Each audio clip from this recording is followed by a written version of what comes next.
الرحمة والغفران. جی ناظرین السلام علیکم. آج 20 رمضان المبارک کی نعمت افطار کی ٹرانسمیشن لے کے میں بلند اقبال آپ کے سامنے حاضر ہوں.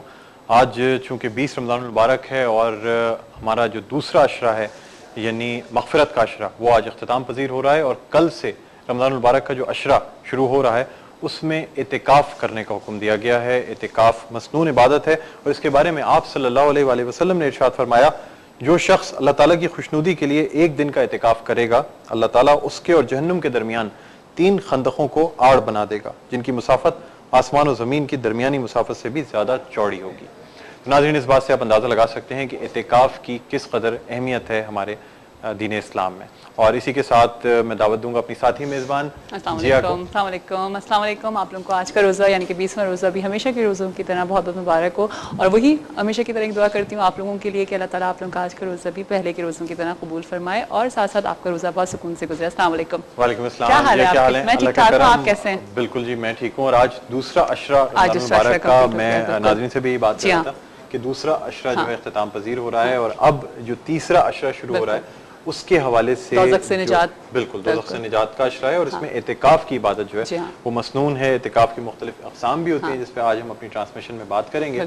اور ہمیں یہ خیال رکھنا چاہیے کہ ہمارے محلے سے، ہمارے گھر سے، ہمارے خاندان سے جو شخص بھی اعتکاف کر رہا ہوتا ہے تو اس کے خاندان کو سنبھالنے کی، اس کے خاندان کی مشکلات کی ذمہ داری محلے والوں پر عائد ہوتی ہے، کیونکہ ایک ایسی اجتماعی عبادت ہے جس میں اگر آپ کے محلے سے، اگر آپ کے گرد و نواح میں سے کوئی ایک شخص بھی اعتکاف کر لے تو پورے علاقے کی عبادت کاؤنٹ ہو جاتی ہے. لیکن اگر ایک شخص بھی اعتکاف نہ کرے تو اس کے بعد پھر یہ ہوتا ہے کہ وہ یعنی یہ عبادت کاؤنٹ نہیں ہوتی اور اس کا گناہ سب کے سر جاتا ہے. صحیح بات ہے. آپ کے محلے سے، آپ کے علاقے سے اگر کوئی شخص اعتکاف کر رہا ہے تو آپ یہ سمجھ لیں کہ اس کی فیملی کی ضروریات، اس کی فیملی کی مشکلات، اس کی فیملی کی پریشانیاں وہ تمام آپ کی ذمہ داری ہیں، وہ آپ کو گزارنے. کیونکہ جو شخص معتکف ہے، جو شخص اعتکاف میں ہے وہ اپنی فیملی کا اس طرح خیال نہیں رکھ سکتا. صحیح بات ہے. اچھا لیکن اس کی اللہ تعالیٰ سے لو لگی ہوتی ہے. اچھا لیکن آپ یہ چیز دیکھیں کہ ہمیں رمضان میں ہر عشرے میں کوئی نہ کوئی چیز سکھائی جا رہی ہے. اگر ہمیں اعتکاف میں یہ چیز سکھائی جا رہی ہے کہ ہمیں دوسروں کا خیال کس طرح سے رکھنا ہے، اور پھر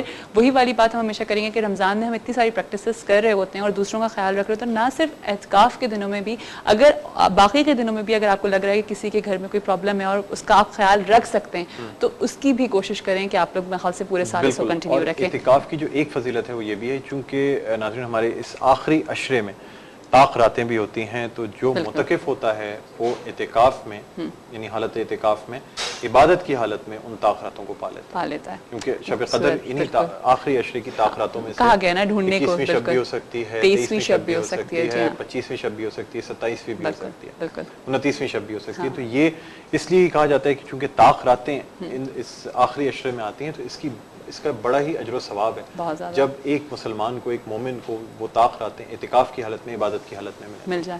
لیکن ایک چیز آج کل دیکھا گیا جو میں تھوڑا سا ڈسکس بھی کرنا چاہوں گا کہ آج کل اعتکاف کو لوگوں نے بہت لگزوریس بنا لیا ہے. صحیح بات. حالانکہ یہ اللہ تعالیٰ سے لو لگانے کا، اللہ تعالیٰ سے اللہ تعالیٰ کی عبادت کرنے کا بہترین موقع ہے. لیکن لوگ کیا کرتے ہیں کہ وہاں آپ کو انٹرنیٹ بھی مل رہا ہوتا ہے، سب چیزیں، ٹیلی فون بھی مل رہا ہوتا ہے، اپنے ای میلز بھی چیک کر رہے ہوتے ہیں، اے سی ہے. اچھا اس کے علاوہ آپ کھانے پینے کی تمام اشیاء ہیں. یعنی وہ اعتکاف کم ہوتا ہے اور وہاں سکون، اپنے کو ریلیکسیشن کے لیے، دنیا سے دور ہو کے اپنے آپ کو ریلیکس کرنے کے لیے. لیکن دوسری دنیا سے ہر جگہ سے دیکھیں نا، ہمیں جبھی تو کہا گیا ہے کہ ہم اگر کچھ مشکلات میں رہ کر کے اگر اعتکاف کی عبادت ہے یا جب حج کرنے کے لیے جب لوگ جاتے ہیں تو اگر جب تک آپ کو وہ مشکلات نہیں ملیں گی، جب تک آپ کو اللہ کا پتہ نہیں چلے گا اور کہ کس طرح سے آپ ان مشکلات سے نکل کے، پھر وہ اللہ کی ذات ہوتی ہے جو اس وقت آپ کے ساتھ ہوتی ہے اور آپ کو سپورٹ کر رہی ہوتی ہے. تو وہی والی بات ہے کہ ہمیں پھر اس وقت ہم جانتے ہیں اللہ تعالیٰ کو جب ہمارے پر تھوڑی سی بھی مشکل پڑتی ہے، ہمیں تھوڑی سی بھی تکلیف ہوتی ہے تو ہمارے منہ سے ایک دم سے دعا نکلتی ہے کہ اللہ تعالیٰ ہم کو اس مشکل سے نکالے. اور جی میں ایک بات اپنے ناظرین کو بتانا چاہوں گا کہ اللہ تعالیٰ اپنے جو ان کے پیارے بندے ہوتے ہیں انہی لوگوں کو آزمائش میں ڈالتا ہے. اکثر ایسا ہوتا ہے کہ ہم کسی آزمائش سے گزر رہے ہوتے ہیں تو ہم یہ سوچتے ہیں کہ شاید اللہ تعالیٰ ہمارا ساتھ نہیں دے رہا. ایسی بات نہیں ہوتی. اللہ تعالیٰ آزمائش میں ڈالتا ہی اس کو ہو جس کو اس آزمائش سے نکلنے کی سکت ہوتی ہے. ایسے لوگوں کو بھی آزمائش میں نہیں ڈالتا جن کو اس آزمائش سے نکلنے کی سکت نہ ہو. لیکن اس میں ایمان پختہ رکھنے کی بات ہوتی ہے کہ جس وقت اللہ تعالیٰ نے کسی بندے کو، اپنے کسی محبوب بندے کو بھی آزمائش میں ڈالا ہے تو ہمیں تھوڑا سا صبر کرنا چاہیے. صبر کا دامن ہاتھ سے نہیں چھوڑنا چاہیے, اللہ تعالیٰ سے کبھی مایوس نہیں ہونا چاہیے. اور میرا ماننا تو واقعی میں اکثر اپنے شوز میں بھی بات کرتی ہوں اور نارملی بھی میرا ماننا یہ ہے کہ ہماری جب کبھی کوئی دعا قبول نہیں ہو رہی ہوتی ہے تو اس میں آگے ہمارے لیے ہی کوئی بہتری ہوتی ہے, کیونکہ اللہ تعالیٰ ہمیں اتنا چاہتے ہیں. وہ کہا ہے کہ 70 ماؤں سے بڑھ کر جب ہمیں چاہتے ہیں تو ایک ماں ہمیں اتنا چاہ رہی ہوتی ہے, تو وہ تو اللہ کی ذات تو ہمیں 70 ماؤں سے بڑھ کر چاہ رہا ہے. تو آپ سوچیں کہ وہ ہمارے لیے کبھی برا نہیں چاہیں گے, کیونکہ ہم اس کے بندے ہیں. ہم بہت بری چیزیں کر جاتے ہیں لیکن پھر بھی وہ ہمارے ساتھ ہوتے ہیں, ہماری ہر خواہشات کو پورا کیا جا رہا ہوتا ہے, تو وہ ہمارے لیے برا نہیں چاہتے. لیکن ہم اس وقت نہیں سمجھ پا رہے ہوتے, لیکن کچھ عرصے بعد جب ہم آگے بڑھتے ہیں تو ہمیں اندازہ ہوتا ہے کہ اچھا یہ ہماری اچھائی کے لیے ہی یہ چیزیں ہوئی تھیں. اور جی ہم اس سے پہلے کہ اپنی ٹرانسمیشن کو مزید آگے بڑھائیں, ہم چاہیں گے کہ ہم آپ کو اپنے مہمانوں کے بارے میں بھی بتائیں. آج کے جو میری مہمان شخصیات ہیں وہ بہت ہی جسے کہنا چاہیے کہ آپ لوگ سب ان کو جانتے بھی ہیں, آپ نے ان کا کام بھی دیکھا ہوا ہے. میری جو پہلی مہمان شخصیت ہوگی وہ ہیں امجد حسین شاہ صاحب, جو کہ پاکستان ٹیلی ویژن کے ایوارڈ یافتہ پروڈیوسر ہیں, اور ان کی کافی ایسے شوز ہیں, کافی ایسی ان کی ایک حمد بھی ہے جو ہم اپنے ناظرین کو دکھائیں گے بھی, راحت فتح علی خان کی. اور اس کے علاوہ ان کو ریسنٹلی ایوارڈ ملا ہے. ان کے ساتھ ہی ساتھ ہوں گے نیاز احمد صاحب, موسیقار ہیں, بہت بڑا نام ہے پاکستان کا. بہت سارے ایسے زبان زد عام نغمے ہیں, ملی نغمے ہیں جو کہ نیاز احمد صاحب کی کمپوزیشن ہے. بالکل, بلکہ جو ہم اکثر اپنے گنگنا رہے ہوتے ہیں اور بڑے آرام سے. آپ یہ دیکھ لیں کہ نصرت فتح علی تک کو جس موسیقار نے گوایا ہوا ہو اس کی کیا مطلب کیا کلاس ہے. تو شاید ہم اپنا جو ہمارا ٹیلنٹ ہوتا ہے شاید ہم کبھی ان کی اتنی قدر نہیں کر پاتے, لیکن نیاز احمد صاحب کو چونکہ میں خود ان کو پرسنلی بھی جانتا ہوں, ہی از اے گریٹ میوزیشین. ہوتا یہ ہے کہ ہمارے یہاں نارملی ہم جو فرنٹ کیمرہ ہوتا ہے نا, ہم ان کو ہمیشہ اپریشیٹ کر رہے ہوتے ہیں کہ اس کی آواز کتنی اچھی ہے, کس طرح سے گا رہا ہے, یا اس کی پرسنالٹی کتنی اچھی ہے.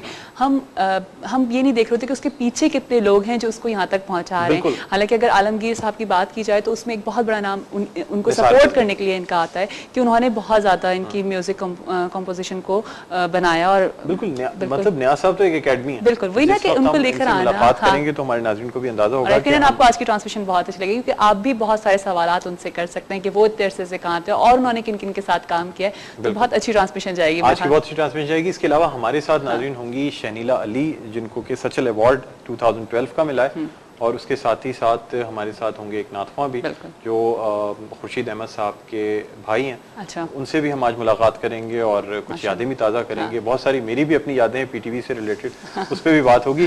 تو ناظرین اس وقت ہم لیں گے ایک شارٹ بریک, آپ کہیں نہ جائیے گا, آپ سے ملتے ہیں ایک بریک کے بعد. دیکھتے رہیے نعمت افطار. ناظرین ویلکم بیک, ایک دفعہ پھر آپ کو خوش آمدید کہتے ہیں. وائب ٹی وی کی اسپیشل افطار نشریات ہیں نعمت افطار, اور ابھی یہ جو حمد دیکھ رہے تھے جی, یہ حمد راحت فتح علی خان صاحب کو ہر کوئی جانتا ہے, اتنی خوبصورت آواز, اور اس سے بھی زیادہ خوبصورت اس کی پکچرائزیشن.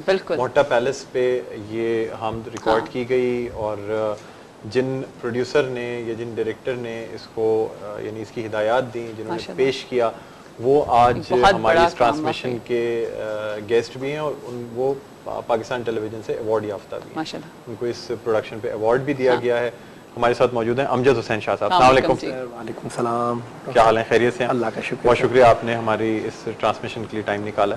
سر بہت شکریہ, آپ نے مجھے بلایا, بڑی عزت افزائی کی آپ نے, اور بہت اچھا لگا. Thank you very much. اور ناظرین ہمارے آج کے جو سیکنڈ گیسٹ ہیں وہ بھی کسی تعارف کے محتاج نہیں ہیں. جس طرح میں نے بریک پہ جانے سے پہلے کہا تھا کہ بہت سارے ایسے ملی نغمے ہیں, بہت سارے ایسے گیت ہیں جو کہ زبان زد عام ہے, ہر شخص کو وہ گیت یاد ہیں, اور اس کی کمپوزیشن جس شخص کی ہے وہ آج میرے مہمان ہیں نیاز احمد صاحب. السلام علیکم. وعلیکم السلام. کیسے ہیں نیاز بھائی, خیریت سے ہیں؟ اللہ کا شکر ہے. اور کام اچھا جا رہا ہے آج کل؟ شکر ہے اس کا. بہت بہت شکریہ, آپ ہماری ٹرانسمیشن میں آپ کو خوش آمدید کہتے ہیں. آپ کا بھی بہت بہت شکریہ. اور ناظرین آج کی جو ہماری تھرڈ گیسٹ ہیں, جو کہ اپ کمنگ یعنی جسے کہنا چاہیے بہت اچھی سنگر ہیں, اس کے علاوہ پی ٹی وی ایوارڈ یافتہ بھی ہیں, اس کے علاوہ ان کو اس سال 2012 کا سچل ایوارڈ بھی دیا گیا ہے. ہمارے ساتھ موجود ہیں شہنیلا علی. السلام علیکم. وعلیکم السلام. اللہ آپ کو بھی خوش آمدید کہتے ہیں. Thank you very much. مہربانی. سب سے پہلے تو آپ لوگ بتائیں آپ کے روزے کیسے گزر رہے ہیں؟ امجد صاحب کیسے جا رہے ہیں رمضان مبارک؟ آج دوسرا عشرہ جو ہے وہ جی جی جی ماشاء اللہ سر, یہ تو ظاہر ہے کہ اللہ تعالیٰ کی طرف سے ایک بہت بڑی نعمت ہے, اور اس کی برکتیں اور اس کی جتنی بھی فیاض ہیں اللہ تعالیٰ کی طرف سے ہیں, جو ظاہر ہے کہ لامحدود. اچھا امجد, آپ سے گفتگو کا آغاز کرتے ہیں. مطلب میرے سامنے ہی آپ کا پی ٹی وی میں ڈیبیو ہوا مجھے آج تک وہ کمرہ وہ تمام چیزیں یاد ہیں. ٹھیک ہے, کئی مطلب ہم لوگوں کے استاد جو کامن گزرے ہیں, اس کے علاوہ بہت کم عرصے میں بہت زیادہ ترقی. پی ٹی وی ایوارڈ بہت سارے ایسے پروڈیوسرز ہیں جو ریٹائر ہو جاتے ہیں, ان کو پی ٹی وی ایوارڈ نہیں ملتے, اور خاص طور پہ میوزک میں عارفانہ کلام ہو یا نارمل میوزک ہو, آپ کا بڑا اتنے کم عرصے میں اتنی کامیابی حاصل کرنا کیسا محسوس ہوتا ہے؟ سر بہت اچھا محسوس ہوتا ہے ڈاکٹر صاحب, اور مجھے آج سب سے پہلے تو میں وائب کا اور آپ کا بے انتہا شکر گزار ہوں کہ آپ نے مجھے انوائٹ کیا. مجھے بہت اچھا لگا, یہ آپ کی عزت افزائی ہے, اور یہ میرے لیے پی ٹی وی کے لیے مطلب میں پی ٹی وی کی طرف سے بھی آپ کا شکر گزار ہوں کہ آپ نے اس طرح سے بلایا. سر ڈاکٹر صاحب دیکھیں, آج عجیب یوں بھی لگ رہا ہے کہ یہ زحمتیں ہم آپ کو دیتے رہے.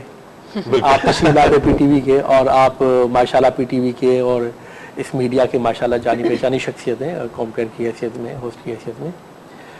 تو سر واقعی اچھی بات آپ نے کی, کیونکہ ہمیں اچھے استاد ملے, ہم نے ان سے سیکھا اور تمام چیزیں کی. اور پھر شاید یہ بھی ہے کہ مجھے خود شوق تھا میوزک کا, لٹریچر کا, ڈراموں کا, اور یہی شوق مجھے روڑی سے کراچی لے کر آیا. تو میری خوش قسمتی ہے کہ مجھے نوکری وہاں ملی جو میرا شوق تھا. پھر اچھے استاد ملے, اچھے لوگ ملے, نیاز صاحب جیسے بڑے لوگ ملے جن کا نام ہم سنتے تھے کہ بھائی نیاز صاحب جنہوں نے مہدی صاحب کو گوایا, میڈم نور جہاں کو گوایا, اور جناب علی نصرت فتح علی خان کو, اور یہ وہ اتنے بڑے لوگ, ان کو ویسے ہی دیکھنے کا شوق تھا. معین بھائی, انور مقصود, اور اتنے بڑے ہمارے جتنے بھی لوگ تھے, یہ شوق بھی ہمیں لے کر آیا. اور پھر آپ جیسے لوگوں کے ساتھ ایک نشست و برخاست ہوئی, اور پھر میں کن کن کے نام لوں, تاجدار عادل صاحب, شاہد اقبال پاشا صاحب, جلالی صاحب, منظور قریشی صاحب, اطہر صاحب, یہ سب بڑے لوگ ہمیں ملتے گئے جنہوں نے ہمیں سکھایا. کاظم پاشا, علی رضوی, یہ سب لوگ ہمارے استاد ہیں جتنے بھی سینئر تھے. اگر کسی کا نام رہ گیا, فروخ بشیر صاحب, خواجہ نجم الحسن صاحب, اور یہ ہے, تو ان لوگوں سے بڑا سیکھنے کا موقع ملا. اور ضروری نہیں کہ ہم ان کے ساتھ بیٹھے انہوں نے سکھایا, ہم نے ان کی پروڈکشنز دیکھ کے بھی ہم نے سیکھا. اچھا ایک بات یہ بتاؤں, جب میں شروع میں میری ملاقات ہوئی تھی تو میں نے جو نوٹس کیا تھا نا امجد کو, ایسے کیا تھا کہ ہم تاجدار عادل صاحب کے روم میں بیٹھے ہوئے تھے, تو یہ آئے, انہوں نے تاجدار عادل صاحب سے کہا کہ سر وہ ایک جگہ ہم نے ریکارڈ تو کر لیا ہے وہ گانا, لیکن ایک جگہ بیتالا ہو گیا ہے سنگر.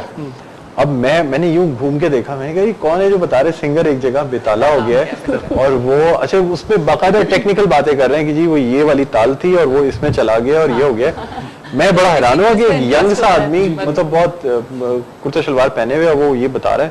میں نے تاجدار سے پوچھا یہ کون ہے, تو کہنے یار یہ امجد حسین شاہ ہیں, انہوں نے ہمیں جوائن کیا ہے. میں نے کہا اچھا. تو پھر مجھے اندازہ ہوا, ان سے کبھی بات چیت ہوئی, تو یہ موسیقی کو بہت ہی یعنی تمام اصناف موسیقی کی کہ کون سی صنف کون سی ہے کیا ہے, اس کے علاوہ جتنا انوالو ہوتا ہے نا اس چیز کے بارے میں جو